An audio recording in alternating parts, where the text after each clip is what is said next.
Hello, BookTube. How are you? Welcome. My name is Adam. This is Memento Mori, and I've been doing this BookTube thing for just over a week now, and I just hit 100 subscribers. So just incredible. Everybody's been so welcoming. I appreciate everyone who has found my channel, however that may be. So yeah, I thought to celebrate the fact that I'm not just yelling into the wind here, that there is actually people watching. I would run down the 25 bookish facts, that whole tag that's going around. 25 bookish facts is, more than anybody needs to know about anybody, especially me, but we're going to run down them super quick.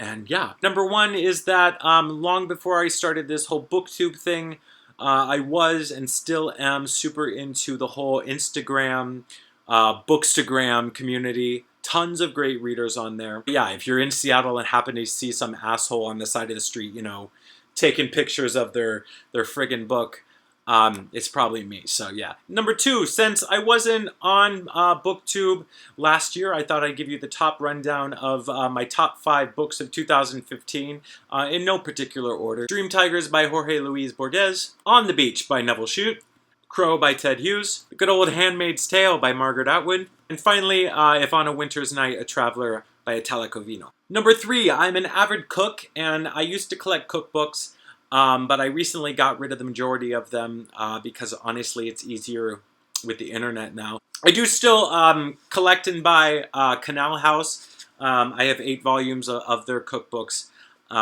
which are super gorgeous, and I do love this series. But the rest had to go. Number 4, I'm not super picky about what editions I have of certain books, but I will admit that I'm guilty of putting the more attractive ones on this bookcase behind me, and then kind of the unattractive bastard children books are in a less prominent spot. So, ooh. Number 5, hopefully I don't lose subscribers over this, but I'm one of the few people here on BookTube who's not a big Harry Potter person.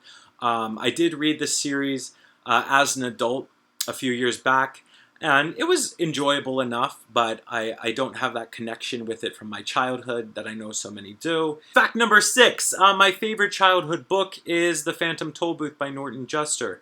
Relating back to the last fact, it's one of the reasons I would never attack Harry Potter that viciously, because I understand what it's like to, have such a strong connection with a childhood book.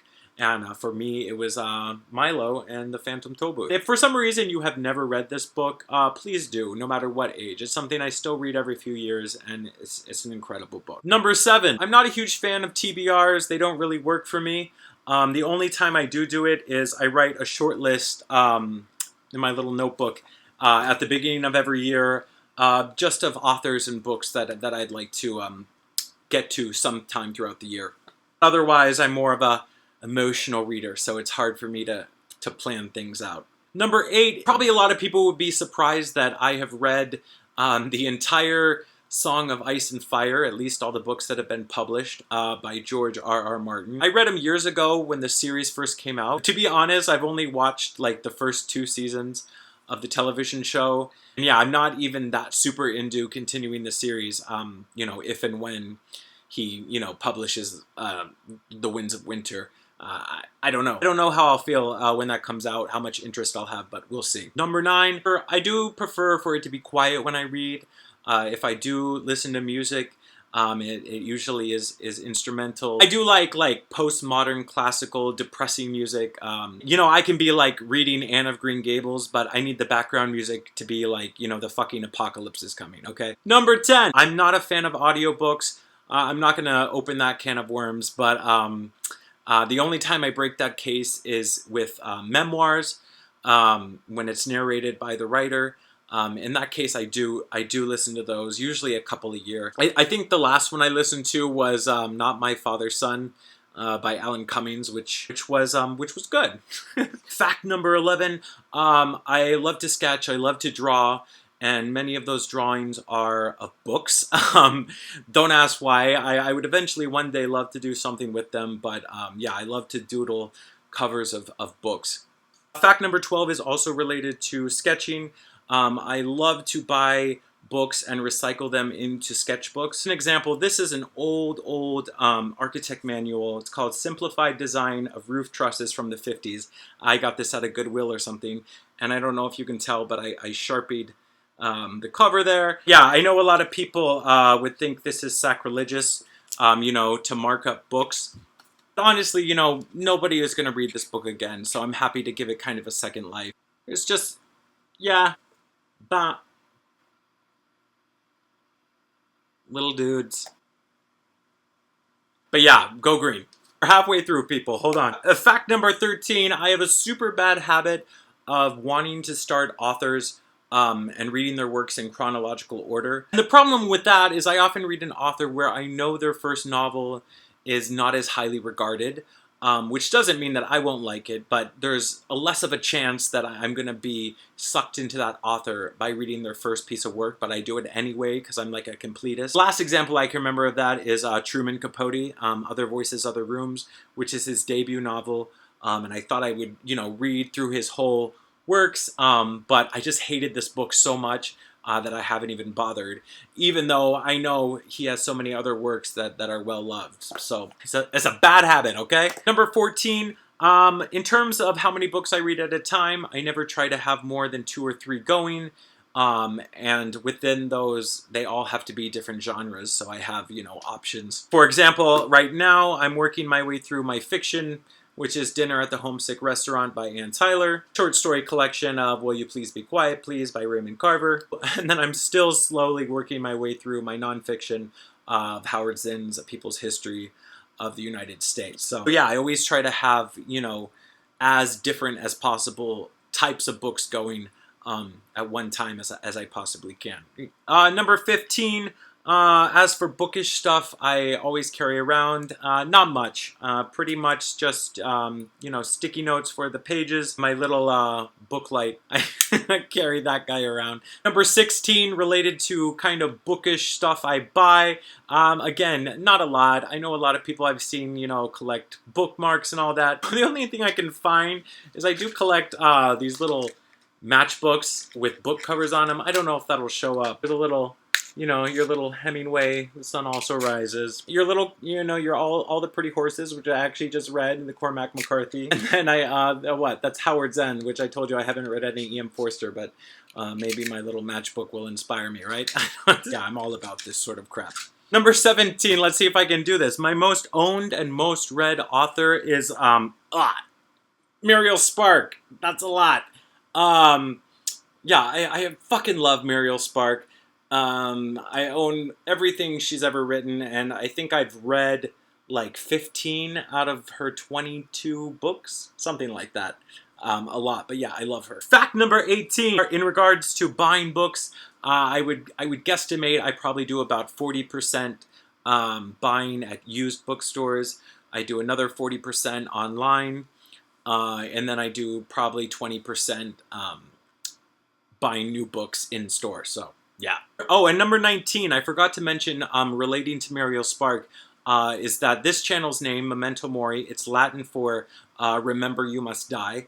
Super positive, I know. Popular phrase, but it was actually inspired for the name of this channel by a Muriel Spark novel, Memento Mori, which is one of her early ones, and it's super good. Memento Mori. 21, I am a member of one book club that I do with a few friends off of the Bookstagram thing I talked about. Actually, the month of May was my choice to pick for the book club, and for it I actually chose Waiting for the Barbarians by J.M. Coetzee. So yeah, I'm super excited to finally read him, because this will be my first Coetzee ever. Number 22, one of my biggest influences in reading throughout my life was my 4th grade teacher, Mr. Tivnan, and I actually have this old copy.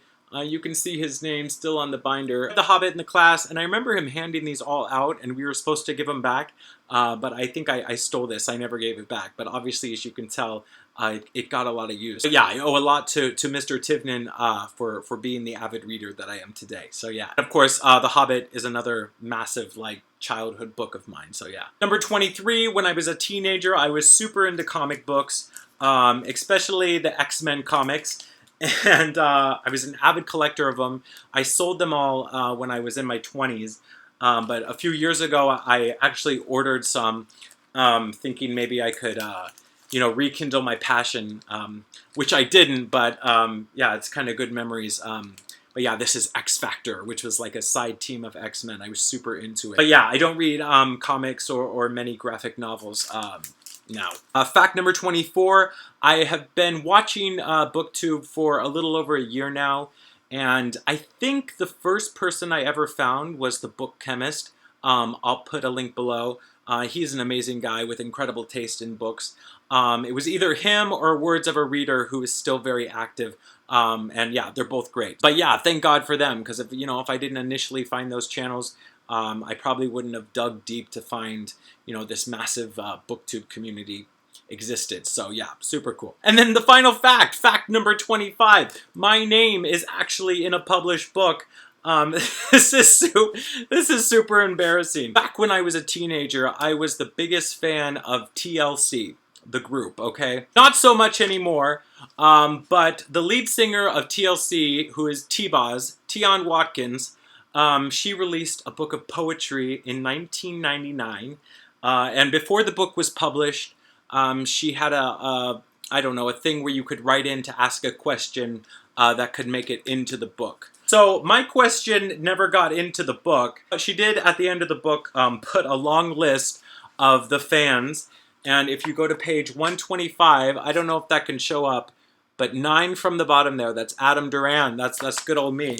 And I remember I was a little kid, I was so fucking excited. On Christmas Day, I got this book. But yeah, this was before, the internet was super accessible, so I had to wait till I got the actual book to know if my name was in it. And yeah, I was on cloud 9. I can't say, I'm the biggest TLC fan now. Honestly, this book of poetry is so bad. It's so bad. And I know that's super rude to say considering my name is in it. Yeah, some of the poems in here, you guys, there's one that's a pro-life poem called It's Murder, okay? And this is so fucking ridiculous. I hope you're sitting down, but it's murder.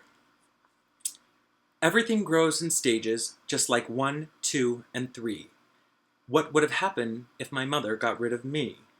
An infant turns to toddler, toddler turns to child to a teenager, to being an adult. Isn't that wild? How can you say an embryo and fetus are nothing? You'll just make an excuse because you know you're killing something. Oh God, that's so bad. T-Boz, why? The real question is what if your fetus is a scrub? Then what do you do? T-Boz, I still love you even with your horrible pro-life poetry, and I'm happy to be in the book, but for God's sake, people, do not buy Thoughts by Tian Watkins. I'm sorry. That was 25 useless facts about me. I hope you enjoyed. Thank you for watching.